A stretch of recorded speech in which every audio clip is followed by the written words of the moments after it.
The Santa Barbara Botanic Garden is a well-known destination. It's a place to see beautifully landscaped gardens stretched over 78 acres.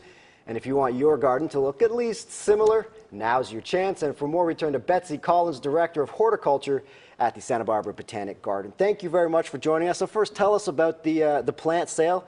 How long does it go, and what can we expect? Oh boy, the plant sale is running for the entire month of October. It's our fall plant sale. It's the biggest sale of the year. It's actually the biggest native plant sale anywhere between Los Angeles and San Francisco. Okay. We will have over 5,000 plants. 5,000 plants. 5,000 Wow. plants. Covering about 450 different kinds of native plants. Okay. We're exclusively native plants this year, and there's just a great selection, a lot of fun things that we're excited about, and also a lot of kind of the bones, the things that even beginners would like to have in their garden. Okay. So there's something for everybody. That just my next question right there. You got ahead of myself here. So for a beginner, what can beginners expect? What would you recommend? And just also for an expert that gardens all the time, is there stuff for them, and what would you Well, you suggest? know, gardening is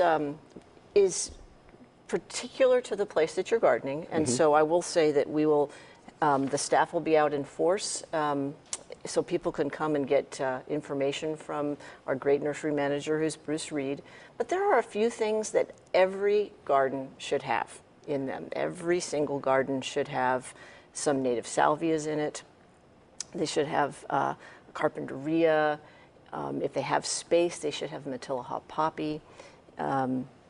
Really, there's a lot of great plants. Okay, and all those will be And available? all of those will be available. I encourage people to come early because the best selection will be had in the beginning of the sale. We're open 7 days a week. Okay. From 10 in the morning to about 4:35 in the afternoon. Okay. And throughout the entire month of October, there'll be a terrific selection of plants. And explain to me why now is the best time to plant. Ah, yes. It's kind of counterintuitive, especially if you didn't grow up in California. You know, the way I like to think of it is that our winter is like everybody else's summer. It's Okay. when we get all our rain, we have our best growing time. And when you put a plant in the ground, it takes advantage.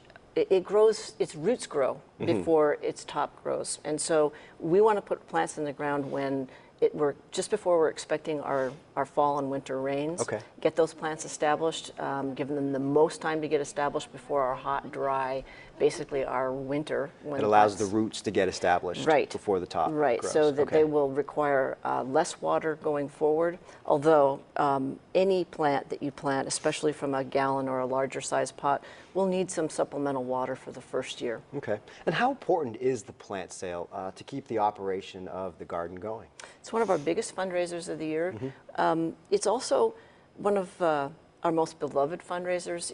It accomplishes so many things for us. It's an ability to raise very needed funds, but it also is mission central. We are about native plants and about the conservation and the promotion of native plants in the landscape. So it really covers all our bases. It's one of our oldest continuous, it is unquestionably our oldest fundraiser. We began having plant sales about 1959, 1960. It's a long time. All right. Well, we have a lot more questions. We're just going to take a quick break. Stay with us. We'll be right back.